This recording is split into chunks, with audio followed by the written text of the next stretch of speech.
کیا آپ کی زندگی میں ایسا وقت آیا ہے جب سب کچھ ٹوٹتا ہوا محسوس ہو رہا ہو، جب دوائیں بھی لگیں سنائی نہیں دے رہی اور مشکلات ختم ہونے کا نام ہی نہیں لے رہی؟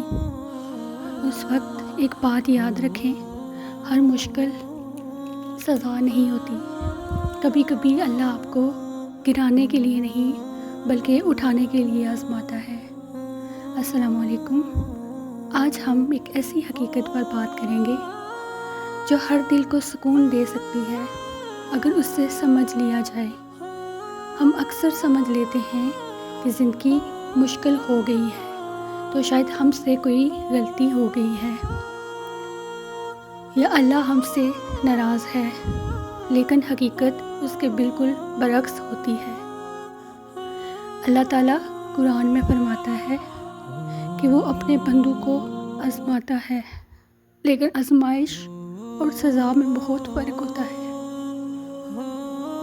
سزا وہ ہوتی ہیں جو کسی غلطی کی وجہ سے دی جائے، لیکن آزمائش وہ ہوتی ہے جو انسان کو مضبوط بنانے کے لیے آتی ہے۔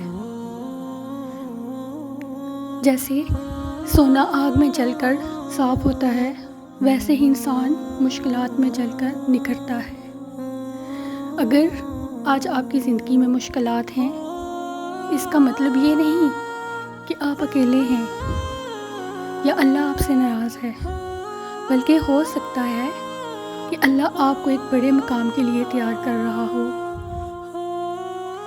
کبھی کبھی انسان کہتا ہے میں نے تو کچھ غلط نہیں کیا، پھر میرے ساتھ ایسا کیوں ہو رہا ہے؟ لیکن یاد رکھیں، اللہ صرف وہ نہیں دیتا جو ہم چاہتے ہیں، بلکہ وہ دیتا ہے جو ہمارے لیے بہتر ہوتا ہے۔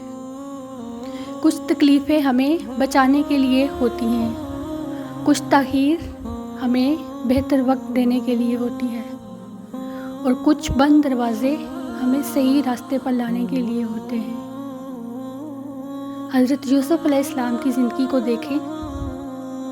کنویں میں پھینکے گئے، غلام بنے، جیل گئے، لیکن کیا وہ سب سزائیں تھیں؟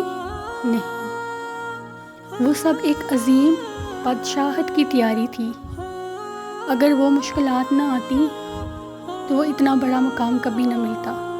اسی طرح آپ کی زندگی میں جو درد ہے وہ شاید آپ کے مستقبل کی طاقت بن رہا ہے۔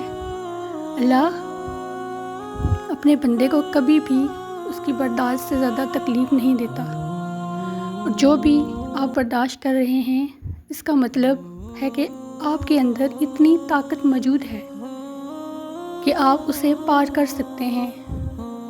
تو جب دل ٹوٹے، جب راستے بند ہوں، جب آنکھیں آنسو سے بھر جائیں، تو یہ مت سوچیں کہ سب ختم ہو گیا ہے، یہ سوچیں کہ بھی اللہ کی طرف سے آپ کا اگلا باب شروع ہو رہا ہے۔ شاید آج آپ خاموش ہیں، لیکن اللہ آپ کے لیے ایسا وقت لا رہا ہے جو آپ کو خود کہیں گے، آپ اگر یہ مشکلیں نہ آتی تو میں نہ بن پاتا جو آج ہوں۔ تو صبر کریں، دعا کرتے رہیں اور اللہ پر یقین رکھیں۔ اللہ پر ضرور یقین رکھیں۔ اللہ دیر ضرور کرتا ہے لیکن ظلم نہیں کرتا۔ یاد رکھیں، آپ ٹوٹ نہیں رہے، آپ بنائے جا رہے ہیں، اور جو اللہ بناتا ہے وہ کبھی ضائع نہیں ہوتا۔